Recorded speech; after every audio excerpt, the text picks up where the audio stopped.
This is Tony Chimmel, and I'd like to introduce the hosts of the Game Marks podcast, George Feis and Johnny Clash.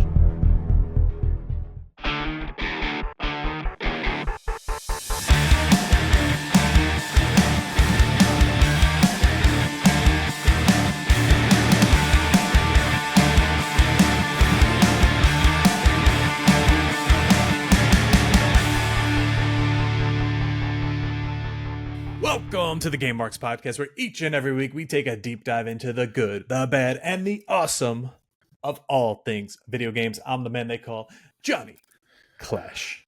And I am George Feis, and today we are playing Super Mario Land for the Game Boy, and we are joined by our good friend, our best bitch, the man behind Best Batch Promotions, the Elder Spork. And we also are discussing which Mario world we would like to live in and a whole lot more. And please subscribe and leave a 5-star review for this podcast on Apple Podcasts and Spotify. Follow us on all forms of social media at Game Marks Pod. And don't forget, you can get this episode, this very one, early and ad-free by signing up to our Patreon at patreon.com/podexchange, along with our show notes, Discord access, that's where the after party is, live recordings, giveaways, and a whole lot more from us and our friends over at Going Postal and State of Affairs. George, what's up? Wait a minute. Who's that guy next to you? It's the third man. Hey, it is the fastest utensil on the internet, the Elder Spork, the Mario Man in the Game Marks Discord. What's up, boys? All right. Fastest utensil. I like that. That's good. Before we go any further, they heard you last week in the Did You Know? You interrupted us. But who are you for the listeners who maybe aren't in on Game Marks? I'll say Game Marks podcast lore and the community. What do you do? Who are you? So my name is the Elder Spork. I am a retro speedrunner. My speciality is Super Mario Brothers platformer games, the 2D games, specifically Super Mario All-Stars. I fell into the community several years ago, got set up on it. I've been featured on GDQ raids. I've done all sorts of commentary for Super Mario tournaments. Generally just around the Twitch sphere. This is where I can show my love for one of my favorite platformers of all time. And not only that, but on November 1st of 2023, I interviewed you for that little show I used to have called Clash and Burn. So if you want to go search for that, wherever you get your podcast, search Clash and Burn with the Elder Spork, and you can hear all about the 2D speedruns that this man does and get to know him a little bit more. But he's going to be joining us for the rest of this episode and giving us the little tidbits, filling in the blanks where we forget or don't know stuff. And it's going to be a great time. But let's talk about last week, Super Mario World. It was kind of a whole new world for this podcast that we played something like this and we actually enjoyed it. I, on the other hand, I future endeavored it because I said I would play another game over it. I believe that game was Yoshi Island, which is the truth. Spork shaking his head, but that was my assessment. George with the play it forever. Spork, Absolutely. what say you? What about you? How do you feel about Super Mario World? Super Mario World was one of the first games that I just completely 100%ed. I really didn't have access to an NES as a kid, but I played all the Mario games. The Super Nintendo I got when I was a kid was my first one. Super Mario World was my first game. Just absolutely plowed through the game. Loved it. When I discovered speedrunning, getting back into it, it became one of just those fun runs. There's so many different categories, so many different ways you can play the game, speedrun the game, beat the game. It's just one of those everlasting, evergreen games that you can go back to and you can do something different every time. It will always be a 100% play it forever for me. My kids play it. Hopefully my grandkids will play it, and maybe even my great-great-grandkids, depending on when the world ends. Isn't that crazy? Like, we think about those games and they're just we said it when we played Mario Kart. They're just generational games that we'll always go back to, no matter what, no matter where, no matter what time, no matter what games. Like, look at like Death Stranding and how beautiful it looks, and then look at Super Mario World. Chances are people are going to go back and they're going to play Super Mario World. So it's just crazy, like the generations that are going to come after us that are going to play the exact same stuff. It's nuts. Well, just to put it in context, Atari is celebrating 50 years this year. Oh, Which is crazy because I played the Atari. Like, Exactly. not 50. Exactly. Very much not 50. Now that we've expanded, which if you're just joining us, we used to only do wrestling video games. Now we are expanding our horizons to do a full category of video games across all different kinds of consoles. But I felt like if it wasn't a wrestling game that we played as kids, we kind of never had that effect of like, oh man, wow, this was, I remember when I was a kid, I was playing this game, like a lot of the Fire Pro games. Maybe we don't have a ton of, yeah. Mm-hmm. Now that we have this expansive catalog of games to play, I feel like that's going to happen more and more. We're like, oh my God, like I remember playing this one, or I remember playing this one. Like I can tell you exact moments in time and who I was with. And we've had that for, Here Comes the Pain, Revenge, WrestleMania 2000, Day of Reckoning. But now I feel like that conversation of, man, we're really tugging on those nostalgia strings more and more each and every week now. Yeah, Because you could hit those videos. Paperboy and all those. Oh my God. You could hit those games now where you remember exactly where you were the first time you played it. Like the first time I played Mario Kart 64 on a Walmart demo looking up at the screen. And it just sticks with me forever. Oh yeah. Didn't all those, like when you used to play those demo consoles, like didn't all those screens used to feel like so much higher up, and then you're just like, oh, it's just like a regular kiosk. Like those like they were in those glass cases like above. Now those don't even exist anymore. There are some retro shops around the US, I'm sure around the world, that is something that they actively go out and seek to have as like a display. Yeah. But no, I'm talking like, say you used to go to Target, they would have the aisles, but it was just a giant glass case with the lockbox. Oh yeah. And then above it would be the screens. Like I remember playing GameCube on that, and like the Wii on that. I thought you meant like the console kiosk, where it was like you play the Game Boy, and the whole kiosk was branded to look like a giant GameCube or whatever. No, every Walmart had the electronic section in the middle. The video games were off to the side. Everything was behind the glass case, and you had these 100-pound CRT TVs being held on probably by duct tape. With a controller there that you could not move at all except for press those buttons. And the days of tube TVs. Your parents would drop you off there and just get their shopping done. Yep. Yeah. But all right, we're here today to talk about Super Mario Land for the Game Boy. This was an interesting one. Go check out our playthrough on YouTube if you feel like getting to know it before jumping into the episode. But are you guys ready to head on over to that diving board and take this deep dive, take this plunge into this Game Boy? I'm game? ready. Spork, are you ready to take your first deep dive? Let's go.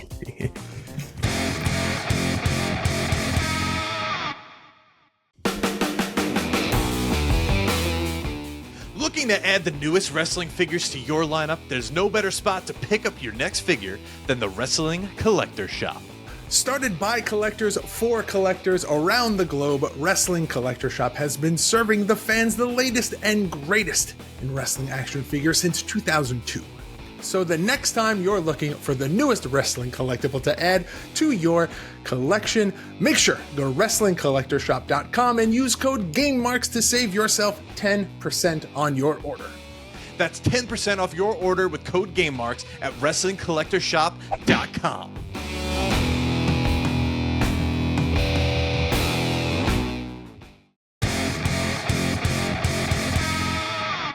All right, the deep dive brought to you by our friends over at Wrestling Collector Shop. You just heard the ad. Make sure to use code GameMarks to save yourself 10% at WrestlingCollectorShop.com. Now, courtesy of Wrestling Collector Shop, we give away a figure on this podcast, and all you had to do was leave us a review, and if you were selected, you would win. John, what was the last one that they could have won? All right, last week you could have won the Championship Showdown 2-pack Triple H and Stone Cold. And the winner is, community member, a guy who's been a day one here, Adam Salzer. He writes, nice. Never been prouder to be a Mark. Been listening to GMP for a little while now, and the boys never fail to deliver entertainment. I especially love when they plumb the depths and pull out a game I've never heard of before. Plus, with the new format covering not just wrestling games, the show is going to go on forever. That's the point, Adam. If you like video games, subscribe to the show. And if you don't like video games, ew. Beautiful. See, that was a great review. It doesn't even need to be that in depth. On Spotify, you could literally just press the 5 stars, send it to us. Yeah. And guys, this week, the next 2 weeks, since we're every other week now, all you have to do is go leave us a review on Apple Podcasts or on an episode on Spotify, and you will be entered to win this WWE Mattel Series 111 Finn Balor. Nice. That's for the screenshot, this pose right here. That is a good looking figure. It's got the leather jacket and everything. Nice Judgment Day Finn Balor. You know, my first ever Elite was Finn Balor, the demon. I was saying Toys R Us was going out of business. You guys want to guess what my first ever Elite was? Big Boss Man. Yep. No kidding. All right, George, take it away. All right. Super Mario Land released July 31st, 1989 for the Game Boy, developed and published by Nintendo's. Now, here we go. Game Boy launch titles. In Japan, you have Alleyway, Baseball, Super Mario Land, and Yakuman. And in North America, you've got Tennis and the ever classic, one of Johnny Clash's favorite games, Tetris. Hell yeah. I still have not watched the Tetris movie. I have to do that. I have to check that out. So Tetris was the pack-in title. So every single person who bought a Game Boy got a copy of Tetris. And that is the version that I owned as a child, the Tetris version. Big VHS original gray Game Boy, and came packaged with that. I'm pretty sure underneath my bed at home, at my parents' house, is still the box for the Game Boy. And I don't know if there's anything in it, like the cardboard piece or anything. But the box, I think, is probably beat up and probably still down there. Those cardboard boxes never lasted. No. No. Fun little fact I'm going to interject in here. The original idea for a pack-in title was our game today, Super Mario Land. But they felt that Tetris would be more marketable to the masses. I get it. You know, Yeah, maybe that makes more sense. Super Mario was drawn towards one demographic, and Tetris could be drawn towards all of them. I always feel like that's the thing that they try to do with the handheld consoles, where yes, it is traditionally more commonly geared towards children, but if you throw in a title that maybe has a little bit more of a puzzle solving appeal towards adults, but is also fun for children, then it becomes like a commuter thing where you use it on mass transit, and it becomes something that transcends just as a child's toy. My dad used to take a Game Boy to work on the train every day and play Tetris. Oh yeah, just man. Tetris. Oh, my dad stole my Game Boy to play Tetris DX all the time. It was literally a fight between the two of us who got to get my Game Boy. I've mentioned this many times, probably as it happened. We were recording this podcast, but back during the pandemic, me and my wife would go head to head and play Tetris every single day. And then suddenly during the lockdown, they were just like, hey, we're going to no longer support this mobile game, so you're kind of shit out of luck. So that was fun. Thanks, Tetris. I think it's back now, though. But okay. So like Spork said, this was the release title, almost came with the game, but Tetris did instead. Funny that Tennis was the other launch title in North America. But now the gameplay is similar to the 1985 Super Mario Brothers, but it's resized obviously for the smaller game screen. And you know, everybody knows and loves that little green screen. I always wondered why the hell it was green, but I guess that's just what we were working with back then. Spork, your head just shot over to me. Do you know why it's green? Well, they really only had 4 colors to work with.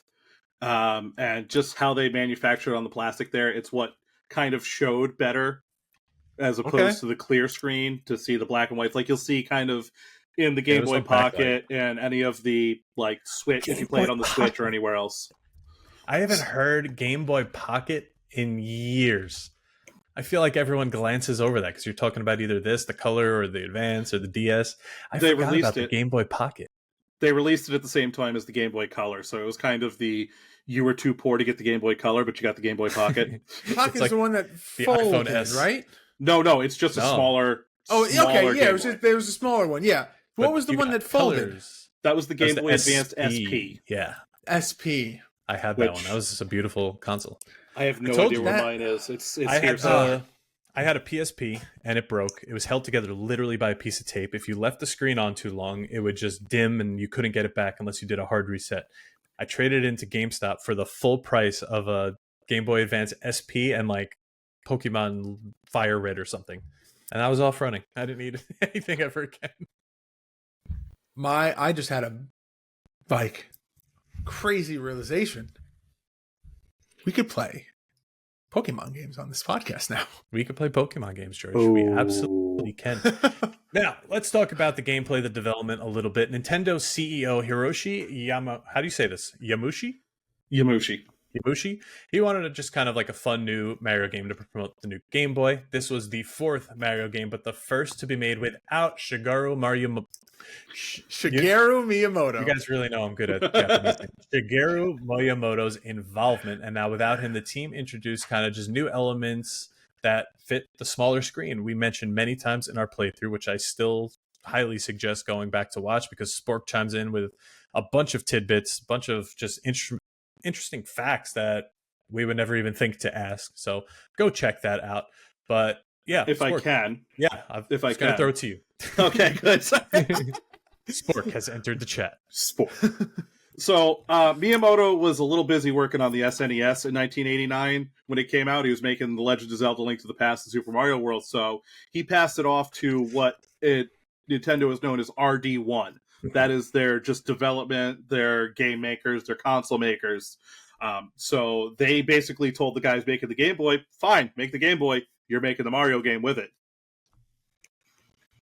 And All right, just like all that, right. and then we got this game. Now, here's another name I'm gonna butcher. Gunpei Yokoi. Gunpei Yokoi was the producer, and Satoru Okada. I know how to say Okada for obvious reasons. Directed, but both have previously worked on Metroid and Kid Icarus, and initially planned as the showcase title. Kid Icarus. We already covered this. It was overshadowed by Tetris, which was bundled. But we want to talk about some new characters that came into this game here, because one of them specifically is a very big change from the other Mario games, and that's there is no Princess Peach or shit. What was her name in Toadstool. Toadstool. You're now getting Princess Daisy, who some may know from, say, Mario Kart, the later ones, or Mario Party, because you're kind of like, who is this person? Who is Waluigi? Who is Wario? We're about to answer some questions here. Spork, take it away. Who else is in this game that we might know in the future? So Daisy's obviously the big one. Super Mario Land as a whole was pretty much the mainstream introduction to Wario. He was the main bad guy in Super Mario Land 2 and then became the central figure in Super Mario Land 3, Wario Land. Is that? Yeah, that's the one I had. That's yours, and yeah. Played and yeah. See, That's yours growing on up record. playing that, I never knew that that was part of the series. I just thought it was its own thing. I always thought, So that's cool. as a kid, Was a skid. before I, would take the time to read everything that appeared on screen in the game. I always in my head was like, okay, Daisy is Rosalina, and it's the same person. It's not. No. We know that now. But in my head, I was like, okay, they're going to tie this together somehow, that Rosalina is Daisy in some way. Rosalind then- Karen of Mario. He's got the swoop, the hair swoop. Swoop. That's all it takes. That's all it takes. But yeah, if you were to look at like first glance with the graphics and stuff, you may not even think that Daisy is not Princess Toadstool or Peach, because it's very similar. You just have darker hair, and we now know, and from looking at the cover of this game, that she's got the red hair and the yellow dress, so it's complete opposite of Peach. It's just an interesting, the whole thing in general, without, what's his name? Miyamoto. George, you really want to say something right now? No, I'm wrong. It's not Rosalina. Who is the Are you thinking of Pauline? Pauline? That's Pauline what I is thought it the was. mayor in New Donk City in Super Mario Odyssey. I was just like, Rosalina. Like, it came out of my mouth, and I was like, that doesn't sound right. She was the original damsel in distress in Donkey Kong. In original Donkey Kong, yeah, She has that's no who I idea thought who that this is, was. But she looks like a rabbit. You never played, like, original Donkey Kong where you're Mario and you climb up the... Yeah. 1947, Right. I played that. Very accurate. Very accurate. So, Timeline checks out. how it goes, going back to Daisy and talking about opposites. Now, obviously, Wario and Mario, you have the W and the M. Luigi and Waluigi has the L upside down. Peach, Daisy, lowercase p, uppercase P, lowercase d. Opposite. I did hear that they were gonna at some point do a Wapeach or do a full blown Wario Waluigi-esque version of Peach, but they scrapped it. Like I guess that's where the Daisy conspiracy theory comes in. Evil Peach. But I want to say they were going to do it in like one of the Mario Kart games, like the later on Mario Kart games, like maybe like a DS or one of those releases. They're running out of characters. They're going to have to do something. Yeah. NWO Peach. All right, let's talk There's about the crossover that we want. So, Super Mario Land is set in Sarasa Land. Is that how we say this? Sarasa Land, where Mario must rescue Daisy, as we just said, not Peach. He uses bouncing super balls instead of fireballs, which kind of caught us off guard during the playthrough because they kind of just bounce, and that's about it. They kill someone and they're gone. But they can also collect coins, as Spork was just about to say. Gotcha. And Koopa shells explode rather than sail away and try to come back and hurt you. No ricochet. shell surfing in this game. Their official name is Bomb Koopas. Bomb Koopas. Okay. I'm going to write that down so I remember it. I'm really not. The game has 12 levels across 4 worlds with unique bosses, including the final boss, Tatanga. And classic Mario elements are in this game. Now, you said that these are not Goombas in this game, though they do look like them. So the funny thing is, when they translated the instruction manual, those little booklets that used to come with video games back in the day, they did not translate the Japanese enemy names over to their English counterparts. When Mario first was ported over in 1985, they changed the names of all the enemies to match something a little bit more that Americans can grasp. It's one of those, we have to change it so Americans can understand what we're talking about scenarios. We're stupid. Yeah. So the worlds that you do have here are Barabudo Kingdom, Muda Kingdom, Eastern Kingdom, and Chai Kingdom. So there's only 4. George, you ran through these fairly quick, and we did talk a bunch about the speedrunning community during our playthrough, so go check that out if you want to learn more about that. George actually came pretty close to being at a competitive level here without even trying. Well, this is a game that I have, you'll hear me say it numerous times in the playthrough. This was a game that I owned as a kid. So this was a trip down memory lane for me of sorts, because I genuinely have not picked up this game in probably close to 2, if not 3 decades.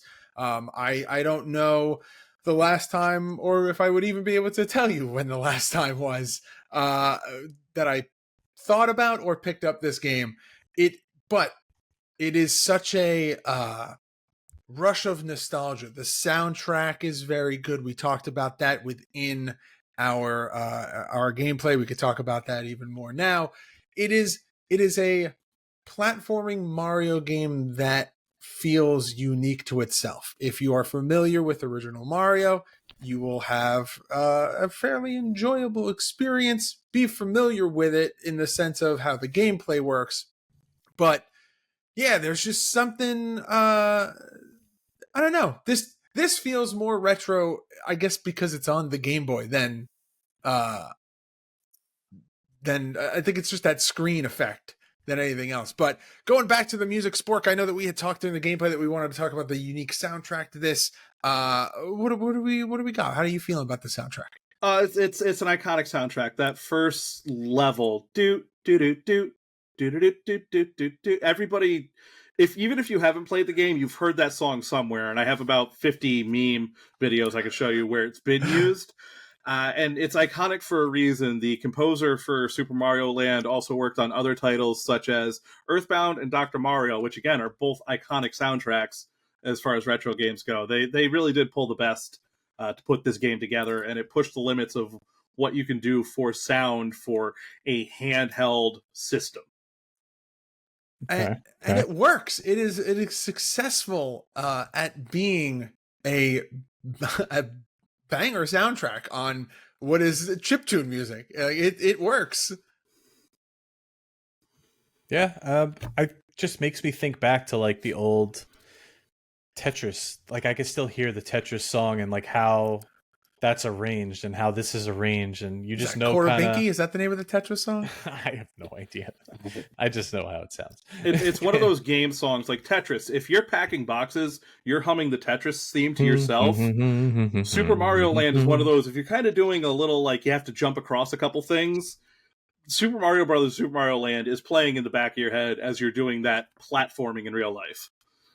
Yeah, I feel that. I definitely feel that. All right, we're going to take a quick ad break here, and then we are going to come back. We're going to talk about the artwork. We're going to talk about the art style, and we're going to hit you with some fun facts and some ratings and reviews. What do you guys say? Let's go. Let's go.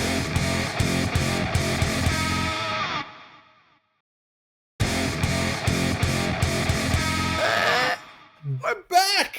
Okay, let's talk about this classic artwork here. There was just something, I think it's just how illustrated they were, how cool the Game Boy, like all of the artwork was back then. It even carried through to like the Pokemon era, our era, way up. Like it was just always some of the best artwork with that left side with the Game Boy just written up. They still kind of dabble in that same style today. It's just great. But let's talk about this cover. It's great. I think it's I mean you hit the nail on the head. It's that signature artistic style. I will say this, the Super Mario Land logo is very different from what we are used to now as what is the traditional Mario font. Almost makes it look like a bootleg if they didn't have that official Game Pack sticker on it.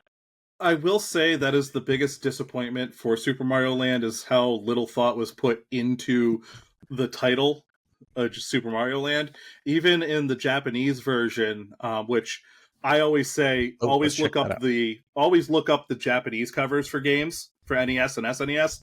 So much better than what we get here in America. All it was it's yellow and green instead of red lettering. It's kind of boring. Yeah. But artistically wise, I mean, illustration, color palette, all that is got all the bad guys. You got beautiful. Daisy, Mario, the Easter Island heads. It's how you guys say you want to know that it's a wrestling game. It's a Mario game. Every Mario cover has Mario jumping with all the enemies going after him. That is the iconic Mario cover. And this one almost looks like ahead of its time with how like nicely it's done. Yes. Like this could be easily a Switch game cover. Well, this is very much artistically on par with the game that we played last week. I mean, the illustration, the that white highlight that's on Mario's hat is very similar to the Super Mario World cover that we talked about in the last episode. Yeah, but unfortunately, this is going to be for video only. I'm going to show you guys. That's what Super Mario World looks like for the Super Famicom. Look at that. Oh, that's cool. Compared to just kind of Mario riding the Yoshi, we get the crap. Compared to we got a dinosaur now. Yeah. Oh, we do get jump. We get a little jumping Yoshi though. Yeah, and the back is also a really poorly done back cover. But I guess maybe a lot of thought wasn't put into the back covers back then because it's just 2 screenshots from the game, and really, how much more can you put from the game on the back cover? Because it is just a black and white platformer. I don't know.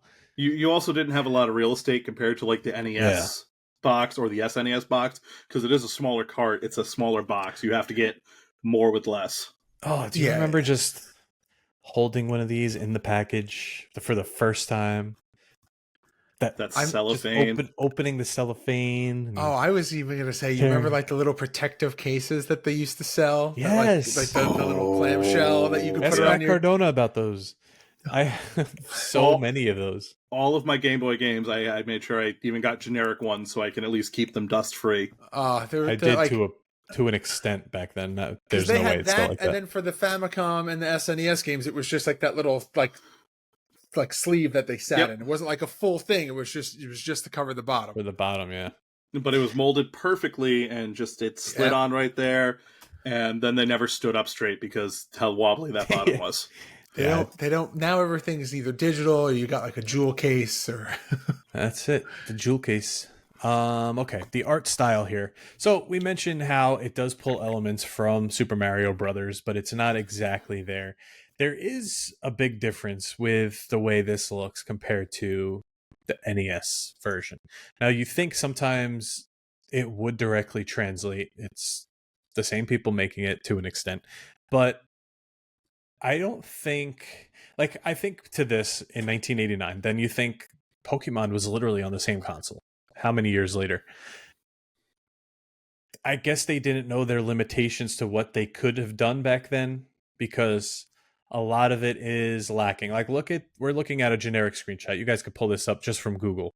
The cloud looks beautiful. Mario looks great. Even the warp pipe, but then the background is a pyramid that's just a line. Then you have these trees that just kind of look like they were drawn by a toddler. But then the bad guy will come in and he'll look really cool, like the Easter Island guys and the rocks that fly all around. Those are so well detailed. But then you'll have something that just looks like there was no thought put into it at all. It's one of those things where definitely early console life, you could tell. You could even go back to Super Mario Brothers versus Super Mario Brothers 3. That's 1985 to 1990, and the difference between the two games. Even the this color was on the same console. Games. Yeah. I get that. I guess trial and error. You don't know what you could do yet, what you can tweak to make this look this, what you could push as far as limitations go. So that all you have to just figure out as you go. And yeah, of course, as time goes on, it's going to get better. It can't get worse. It's just there is a sequel to this, so we'll have to cross that bridge when we come to it. I'm actually going to look that up now. And then also the original Game Boy, they only had four colors to use. Right. They didn't you had white, black, gray, and more gray. Those are the four colors that you have for every single Game Boy game. And then if you put it in a Game Boy Color, we'll just throw random pinks wherever we feel like it. Hey, man. My favorite was when you would load up, again, something else that we talked about, I believe, in the gameplay video, but might as well bring it into this conversation as well.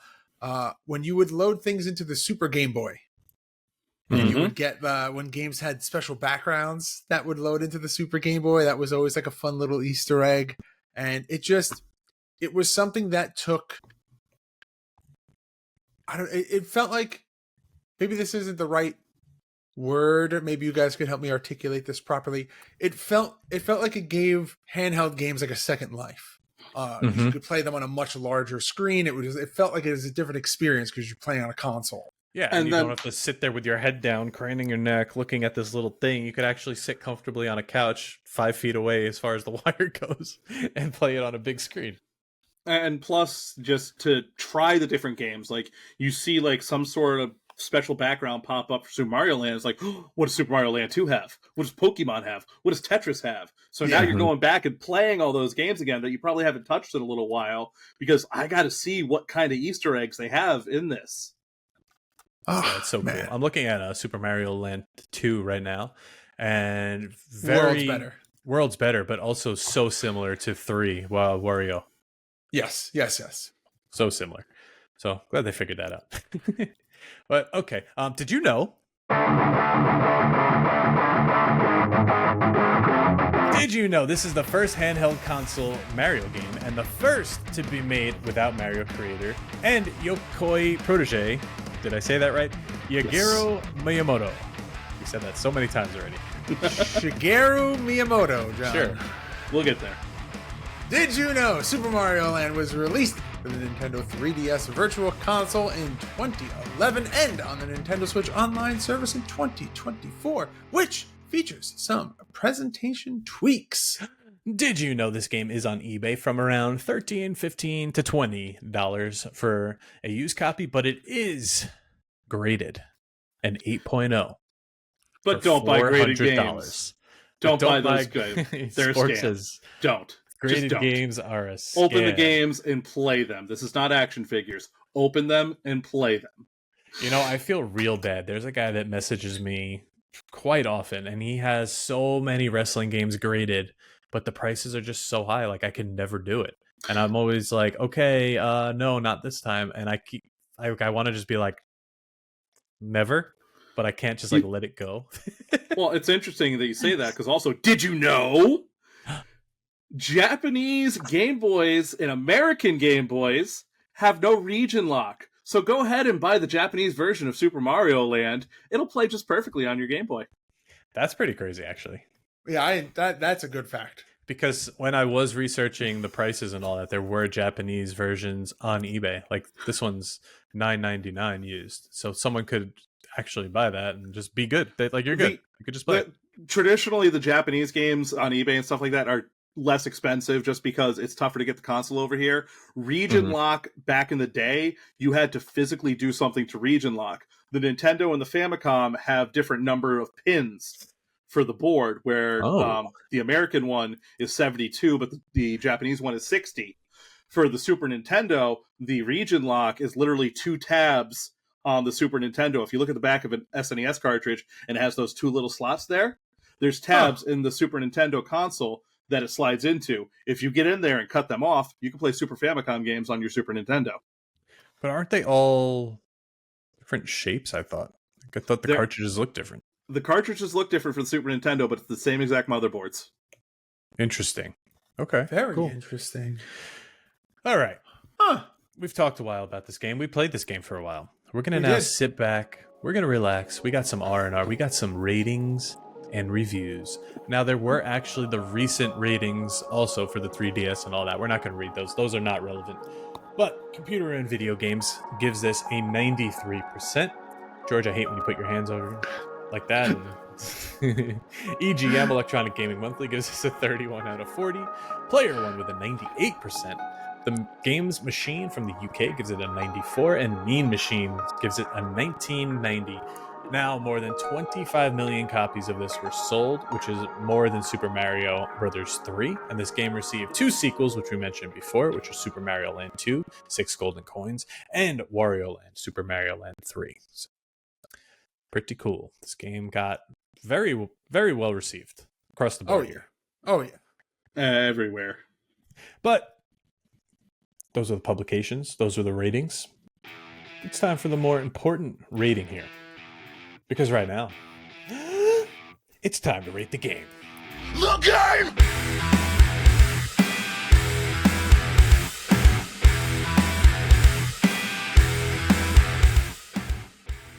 Should the guests go first, John? What do you think? I think that would be the polite thing to do. Elder Spork, what say you about Super Mario Land? Will you play it forever?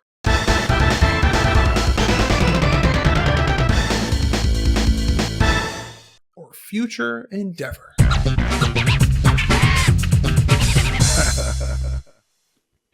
Well, I'll tell you what, this is a game that I had as a kid. It's a game that I played a lot as a kid. Here's a fun little tidbit. I beat this game so many times. As a young spork, I went, how fast can I beat the first level? This is technically my first speed run that I've ever done, though nothing is documented.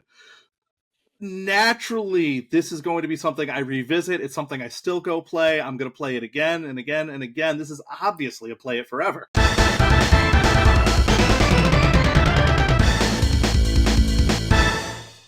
There you go.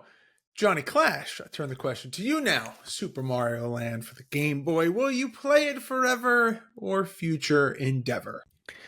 So this is not one I played growing up. I mentioned earlier I played Super Mario Deluxe, I believe it was, for the Game Boy Color, which Spork does not like. He hates it. He said it was trash. Don't buy it. Don't buy graded games and something else along those lines.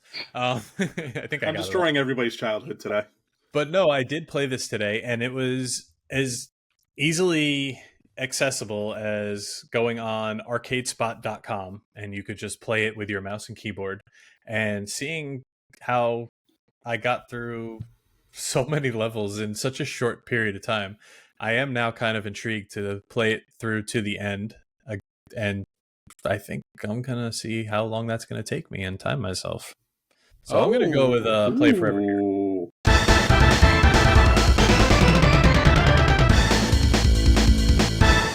I gotta say, coming into this episode, did not know how Johnny Clash was going to feel about this. Same, actually. You're on record as being such a big Sega guy that in my head, Sonic games trump Mario games for you.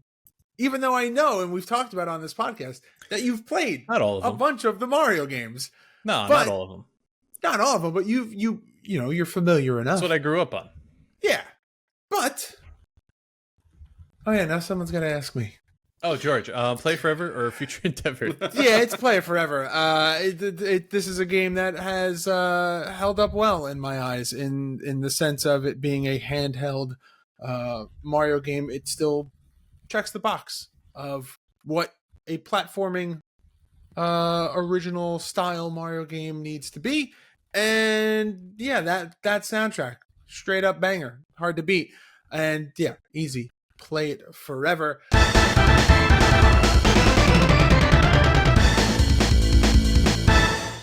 But let us know if you have played this game, if you have an experience of this game, what you think of this game somewhere on the internet at Game Marks Pod. But with that, John and Mr. Spork for live. This is you're going to be live for this one. This is going to be great. We are here, and it is now time for the soft lock.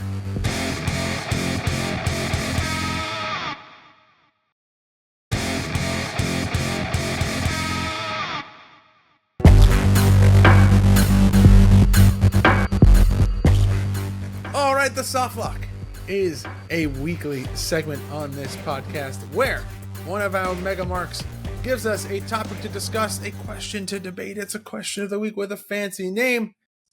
This week, it comes from Mr. Sean Tecker.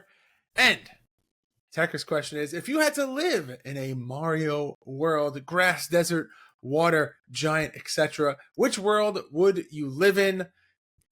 I'm a Mario World. And I'm going to say, Clash, why is yours Yoshi's Island? Yeah, but I believe you have to pick like a specific level, right? Like I would think. I guess you could, because like the different levels didn't really come into play until Mario 2, Mario 3, Mario World. So Yeah. like, if you wanted to pick just the Mushroom Kingdom from Mario 1, I guess that would count. I'll gladly I'll take the lead on this Yeah, one. take Let the you lead. guys Yeah, think for a yeah. second. All right. Lead us. One of the ones that he did say, and probably the more dangerous but the more fun, would be the giant world like they had in Super Mario Brothers 3, where you just go through the tiny guys, and then you suddenly walk through a door and everything's like 10 times bigger than you, just to stomp on a Goomba, go through a door, and there's a 20-foot Goomba just staring you down in the face. That's an experience. That is true. What's the... Oh, man. There is one level in Super Mario 3 where there's like a million of the music blocks, and I can't remember what world that is. Oh, I think Honestly, that might the castle be... looks pretty nice. Is it one of the special worlds? Yes, it's definitely one of the secret worlds. I know which one you're talking about. You like I float just- up into there and you... For some reason, that one just jumped into my head where it's just like music block after music block after music block. And for some reason, I was like, oh, that sounds fun. Just like living on trampoline. As you know what- as a speedrunner, a lot of those levels I've forgotten completely about them, because you only play the ones you need to beat in order to beat the Yeah. game. You know what the easy low-hanging fruit is? That is probably the nicest and the cushiest one. Would it just be 1-0-1 from Super Mario World, which is just Yoshi's house? Yeah, all of Dinosaur Island right there. You can just kind of hang out right there. Yeah. You got Yoshi's little hut with the fire going, the fireplace. You know, Yeah, that's- 1-2 is not that bad of a world. You just grab one shell and throw it all the Koopas, get a 1-up. You're good to go. How do you feel about the dolphins, John? You want to live with the dolphins? No, I think I'm going with the castle. I mean, it looks like you could die a lot, but if you just conform and join Bowser's squad and become like a Koopa or something, I could Always wear a the shell. heel, Johnny Clash. Yeah, but like you're in a comfy castle, so Or can I throw a twist onto this? A Mario World, that can also be Mario RPG. Like, just throw me Ooh. up in the princess's castle. Does that count as maybe even some of the maker levels that we could do that? you can make Some of the people I know who make the Mario Maker levels, I would not want to go anywhere near any world they make. It's not fun. Not fun. Wow. Okay, fine. Rain on our parade. Oh no, he's got a point. Some of them are very, very challenging with like million switches, and you have to constantly bounce off the shells, and it can get intense. They're made to troll and troll only. But hey, let us know what you think would be a great Mario-esque world to live in somewhere on social media at Game Marks Pod. But John, would you like to know what we're playing next week? Spork, unfortunately, you won't be joining us unless you suddenly have some insane knowledge about this game as well, which honestly would not surprise me. We might have to have you back. I mean, my bookings are pretty open. Like, I could be here tomorrow night if you guys need. I definitely think that you'll be back with for future Mario titles because you are a wealth of knowledge, and this has been a very fun episode to do. But listen, I think that we are going to. Here's your hot dog, kid. Sorry. God, that mean I'm on handshake duty? Shit. I've got the hand sanitizer ready to go. Wait, why did you seem more upset about giving the handshake than the hot dog? Why couldn't you just do both? It's a hot dog and a handshake. Why are we splitting this? You never know. Anyway, you're going in a weird direction with this, John. Me?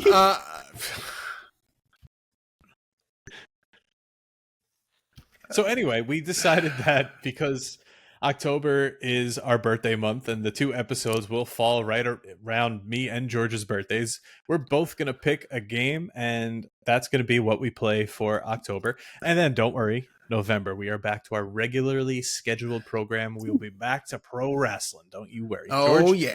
George, what game do you pick for your birthday game this year?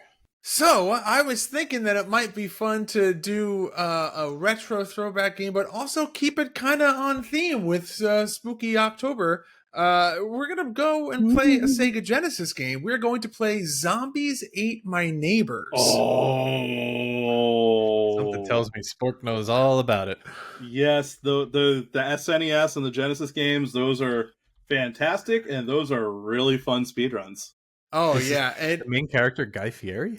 It is a game that I don't even know what the right word is. Frustrated me to no end. The hedge level where the guy with the chainsaw just comes through the hedges. Man, oh man, I struggled as a kid to get through that level. But very much looking forward to diving back into this. John, it sounds like you have not a ton of experience with this game. I've never heard of this game in my life. Oh man, this is going to be a good time. I think you're really going to enjoy it. Do you want my pick now, or do you want to wait till next week?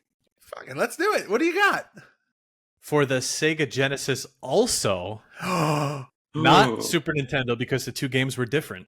Sonic Spinball. Jurassic Park.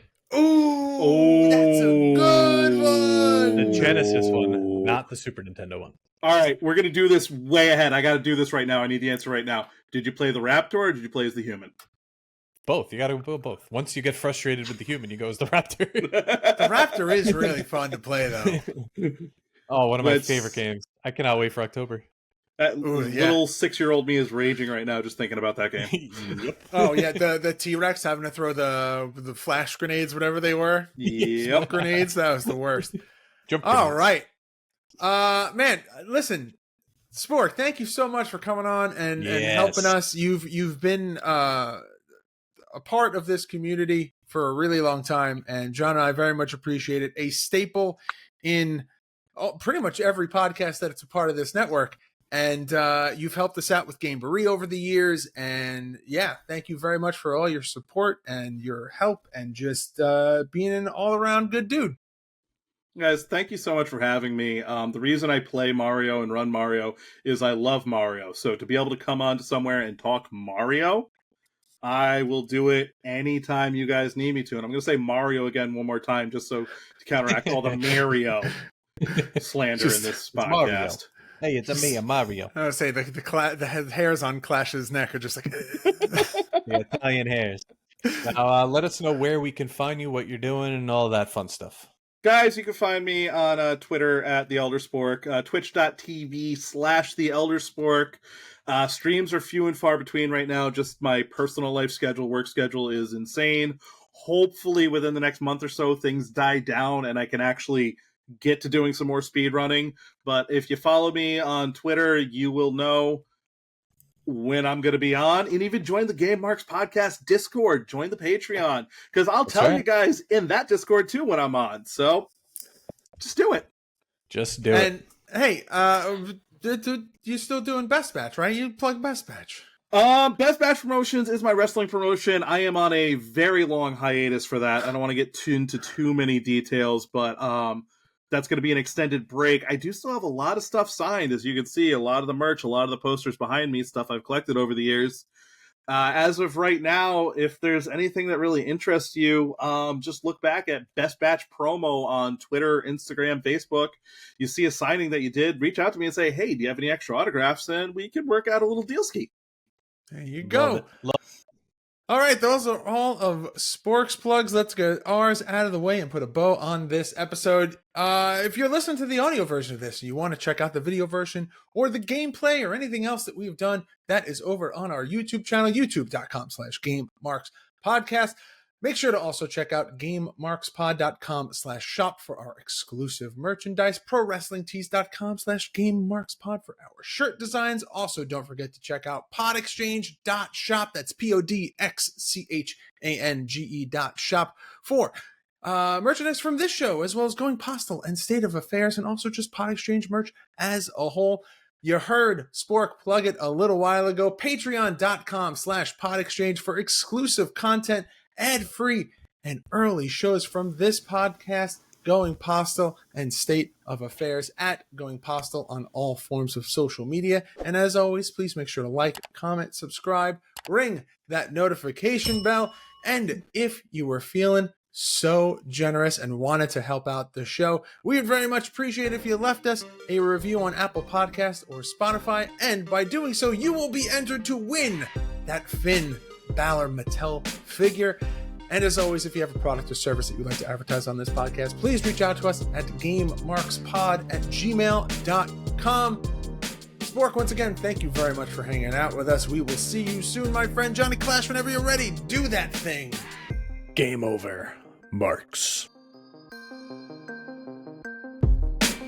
Game Marks Podcast, put them on the radar. Playing rare games, Sega Saturn, no Game Shark. Johnny and George work hard and they play hard. Future endeavor games and put them in the graveyard. From the deep dive to the clash at the feast. How can I get more? That's question of the week.